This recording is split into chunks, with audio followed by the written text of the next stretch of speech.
Kwa jina naitwa Elizabeth Anastasia Komba, ni dada wa mgonjwa Mary Komba. Kiukweli tunamshukuru Mungu kwa huduma alopata ndugu yangu.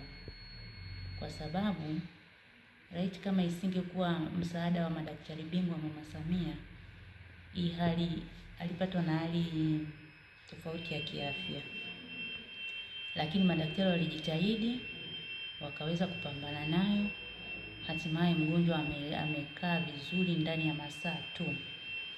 Kwa hiyo kutokana na shida aliyoipata haikuweza kuathiri afya yake. Hivi anaendelea vizuri sana. Kwa kweli madaktari wamepambana kwa kiasi kikubwa sana. Kwa kiasi kikubwa sana wamepambana kuokoa maisha ya ndugu wangu. Mama yao tumeipenda, wako vizuri, wakarimu, wanajali, wanafuatilia. Yaani wako bega kwa bega na mgonjwa. Pia ni waelimishaji, kwa sababu ukiwa na mgonjwa si kumuuguza tu, lakini pia atakuelimisha, atakiwa ukae hivi, ufanye hivi, fanya mazoezi kwa wakati, kula vizuri, pumzika. Yaani wako vizuri.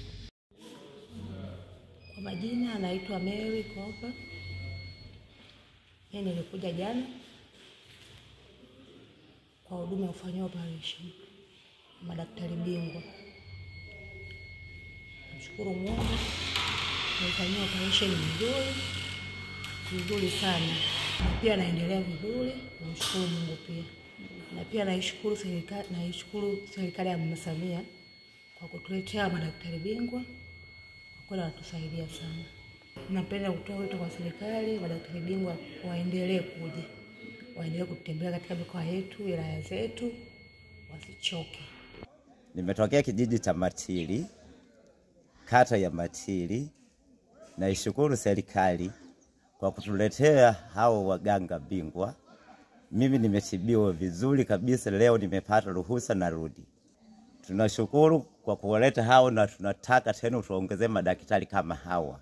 Kuja hapa nimeshapunguza gharama ya kwenda nayo Litembo, mkoani na Peramiho. Kwa hivyo naishukuru sana serikali kwa msaada kama huu. Huduma nimepatiwa iko vizuri kabisa, wala haina kasoro.